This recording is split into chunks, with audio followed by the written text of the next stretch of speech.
जय हिंद दोस्तों, आपका बहुत बहुत स्वागत है हमारी आज की एक और नई वीडियो में।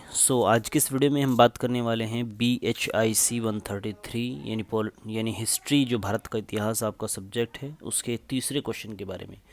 अगर आप हमारे चैनल से पहले से ही कनेक्टेड हैं तो आपको पता होगा हम डिस्कस कर रहे हैं BHIC 133 के जो मोस्ट इंपॉर्टेंट क्वेश्चंस हैं उनके बारे में आंसर के साथ। तो सभी क्वेश्चनों का डिस्कशन करेंगे, लगभग 25-30 क्वेश्चन हम यहाँ पर डिस्कस करने वाले हैं। हर एक वीडियो में एक क्वेश्चन आपको मिलेगा। तो ये तीसरी वीडियो है, इससे पहले 2 वीडियो और अपलोड कर चुका हूँ, और परसों आपका एग्ज़ाम है, उससे पहले सभी वीडियोस आ जाएंगी। सबका लिंक आपको सॉरी, अगर आपने अभी तक चैनल को सब्सक्राइब नहीं किया तो सब्सक्राइब कर लीजिए और बेल आइकन को ऑन कर लीजिए। और जैसे ही मैं वीडियो को अपलोड करूँगा, बेल आइकन ऑन करने से आपको वो सबसे पहले पहुँच जाएगी। ठीक है, चलिए स्टार्ट करते हैं। आज का जो क्वेश्चन है वो दिल्ली सल्तनत के प्रशासनिक जो केंद्रीय प्रशासन है उससे संबंधित है। यहाँ पर क्वेश्चन देख लेते हैं पहले। दिल्ली सल्तनत के अधीन केंद्रीय प्रशासन पर विस्तार पूर्वक चर्चा करें। काफ़ी इंपॉर्टेंट क्वेश्चन है, आपके एग्ज़ाम में आने की संभावनाएं भी अच्छी हैं इसकी। तो चलिए डिस्कस कर लेते हैं। इससे पहले थोड़ा सा एक इसका जो छोटा सा पार्ट हम यहाँ से डिस्कस करेंगे एक, ठीक है, देन PDF पर आएंगे। दिल्ली सल्तनत प्रशासन जो है सॉरी, दिल्ली सल्तनत का जो प्रशासन है वो अरबी फ़ारसी पद्धति पर आधारित था, और इस प्रशासन का जो केंद्र बिंदु था वो राजा या सुल्तान कहलाता था। ठीक है, ये सुल्तान खुदा के नाम पर शासन करता था, जबकि वास्तविक सत्ता सुन्नी भातृत्व भाषणा अथवा मिल्लत में नहीं थी। बस यहाँ से इतना ही डिस्कस करना था। चलिए अपनी PDF पर देख लेते हैं। केंद्रीय शासन, सल्तनत कालीन केंद्रीय प्रशासन एक मिनट, सल्तनत कालीन केंद्रीय प्रशासन का मुखिया सुल्तान होता था। वह प्रशासन की धुरी, सशस्त्र बल का प्रधान, सेनानायक एवं सभी न्यायिक मामलों में अपील की अंतिम अदालत थी, अपितु समाज और राजनीति का केंद्र बिंदु था। यहाँ पर देखो, जैसे कि आपको मैंने ऊपर भी पहले डिस्कस किया है, तो सुल्तान मुख्य बिंदु था केंद्र शासन का।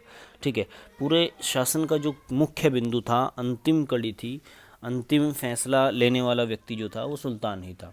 अनेक विचारकों के अनुसार राजतंत्र कोई इस्लामी संस्था नहीं थी, बल्कि परिस्थितियों के कारण और उनके अनुरूप उसका धीरे धीरे उद्भव हुआ। इस्लाम में शासन की मूल इस्लामी संकल्पना खलीफा या इमाम की थी, जो राजनीतिक और धार्मिक दोनों प्रकार की सत्ता का प्रदान होता था। किंतु 9वीं सदी के मध्य में अब्बासी खलीफाओं के पतन के कारण मुसलमानों को उदय हुआ, और जो केवल गैर धार्मिक नेता थे, सुल्तानों का उदय हुआ जो केवल गैर धार्मिक नेता थे। आगे चलकर सुल्तान पद को अधिकाधिक गरिमा प्राप्त होने लगी। सुल्तान की दैवीय प्रकृति, सुल्तान को एक तरीके से दैवीय मतलब भगवान स्वरूप माना जाता था, ईश्वर स्वरूप माना जाता था। ठीक है, सुल्तान का एक भव्य दरबार होता था, जिसमें विद्वानों, संगीतकारों, कवियों, धार्मिक संतों आदि का जमघट लगा होता था। और सत्ता और प्रतिष्ठा के इस प्रभामंडल में के कारण विचारकों ने सुल्तान में को एक तरीके से ईश्वर के रूप में माना, मानव रूप में ईश्वर कहा जाता था उन्हें। ठीक है, ईरानी मतों, हिंदू विचारधारा के अनुसार ईरानी मतों ने, जिन्होंने इस संदर्भ में इस्लामी चिंतन पर गहरा प्रभाव डाला था, उन्होंने सुल्तान के पद को देवी प्रकृति का घोषित किया। और बरनी के अनुसार सुल्तान का हृदय ईश्वर यानी खुदा का दर्पण है, यानी खुदा जो चाहता है वही जो है सुल्तान से कराता है। तो एक तरीके से जो खुदा चाहता है वो सुल्तान कहता है, वही इसको बातें करते थे, वही इनकी विचारधारा थी। अतः सुल्तान के कृत्यों पर उंगली नहीं उठाई जाती थी। जो भी कोई काम सुल्तान के करता था या डिसीजन लिया जाता था सुल्तान के द्वारा, उसको रेस्पेक्टफुली मान लिया जाता था। जिल्ला इलाही, सुल्तान के इसी देवी पक्ष पर जोर देने के लिए बलबन ने जिल्लल्लाह यानी ईश्वर की छाया की उपाधि धारण की थी, तथा सिजदा और पाबोस जैसे दस्तूर शुरू किए थे।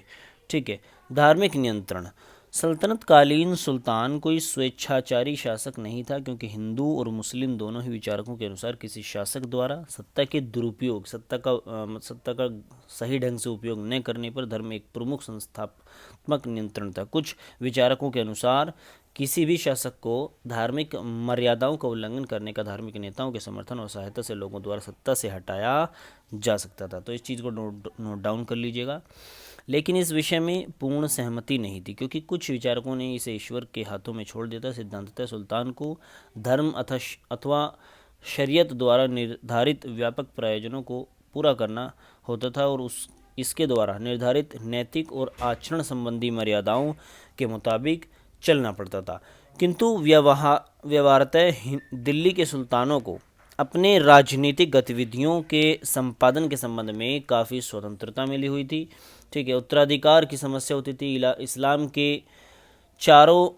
के शासकों के बीच उत्तराधिकारी का कोई स्वीकृत आधार नहीं था। ठीक है, प्राय दिल्ली के सुल्तान अपना उत्तराधिकारी मनोनीत करते थे, किंतु मनोनीत व्यक्ति का सुल्तान बनना उसके सैनिक सामर्थ्य और अमीरों पर निर्भर होता था। सुल्तान द्वारा चुना गया उत्तराधिकारी यदि अयोग्य है तो ऐसी स्थिति में अमीर द्वारा नए सुल्तान को चुनाव होता था, किंतु ये चुनाव प्राय मृत सुल्तान के परिवार के जीवित बच्चे जो सदस्य होते थे उन्हीं में से होता था, उन्हीं तक सीमित था। चूँकि ज्येष्ठाधिकार का कोई यानी जो सबसे बड़ा पुत्र होता है सुल्तान का, उसको चुनना, उसके सुल्तान की जगह उसे बिठाना गद्दी पर, तो एक ये था, तो लेकिन एक स्थिति स्थिर वो ये नहीं था कि भाई हाँ पूरी परंपरा है इसी को होना होगा।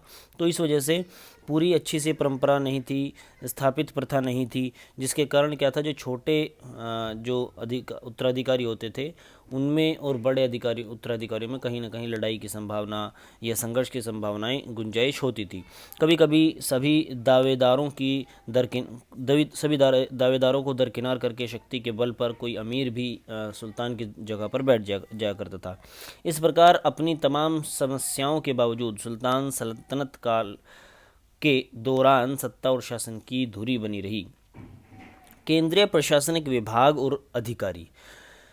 यद्यपि सल्तनत काल में सुल्तान केंद्रीय शासन का संवैधानिक एवं व्यावहारिक प्रधान था, किंतु प्रशासन में सुल्तान की सहायता करने के लिए अनेक मंत्री व अधिकारी होते थे, जिन्हें मजलिसे खलवत कहा जाता था। किंतु मंत्रियों की कोई परिषद नहीं होती थी, क्योंकि सामूहिक जिम्मेदारी की अवधारणा उस काल में अज्ञात थी, यानी उस सामूहिक जिम्मेदारी को कोई ज़्यादा लोग जानते नहीं थे। प्रत्येक मंत्री व अधिकारी सुल्तान द्वारा चुना जाता था। हर एक मंत्री, हर एक अधिकारी सुल्तान के द्वारा चुना जाता था और सुल्तान की मर्जी तक वो अपने पद पर बना रह सकता था। मजलिसे खलबत और ख़ास लोगों की बैठक मजलिस ख़ास में होती थी। सुल्तान अपने दरबारियों, खानों, अमीरों, मालिकों और अन्य रईसों से बर्रे ख़ास में मिलता था। सुल्तान अपने राजकीय कार्यों का जो संपादन है वो करता था बर्रे आज़म में। और दीवानी वजारत एक और चीज़ थी, जिसमें केंद्रीय प्रशासन का प्रमुख कार्यालय जो था उसे दीवानी वजारत कहलाया जाता था उसको। इसके द्वारा प्रमुख वज़ीर को सुल्तान का प्रधान सलाहकार माना जाता था और अक्सर समस्त शासन तंत्र पर एक व्यापक नियंत्रण इसका रहता था।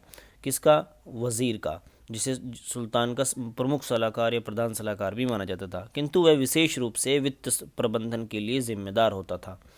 ठीक है, अलाउद्दीन खिलजी द्वारा दोआब के प्रत्यक्ष प्रशासन यानी खालिसा के तहत लाए जाने के बाद राजस्व विभाग का तेजी से विस्तार हुआ और सैकड़ों आमिल व मुतसर्रिफ आदि नियुक्त किए गए। उन्हें नियंत्रित करने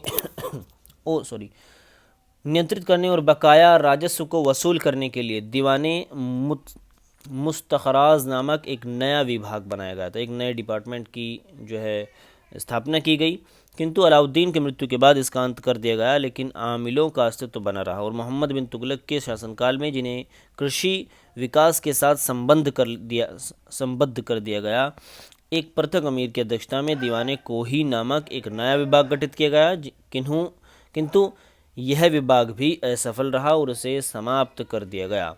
स्पीड थोड़ी ज़्यादा है और क्योंकि टाइम कम है, हमें क्वेश्चन करने हैं लगभग 25 से 30, तो इस वजह से थोड़ी स्पीड में लेकर मैं चल रहा हूँ। इसमें बीच में कभी कभी पढ़ने में प्रॉब्लम सी होती है, तो वैसे कोई दिक्कत नहीं है। आप इसको पूरी PDF को एक बार खुद से पढ़ लीजिएगा, बाकी वीडियो को अगर एक दो बार अच्छे से देख लोगे तब भी आप अच्छे से समझ सकते हो। ठीक है, काफ़ी हेल्पफुल रहेगी वीडियो। और इस PDF का लिंक आपको डिस्क्रिप्शन में मिल जाएगा। डिस्क्रिप्शन में टेलीग्राम चैनल का लिंक है, वहाँ से टेलीग्राम पर जाइए और वहाँ पर इसी से संबंधित सभी वीडियोज़ के जो लिंक PDF हैं वो भी आपको वहीं पर मिलेंगे। तब तक के लिए गुड बाय, मिलते हैं अगली वीडियो में।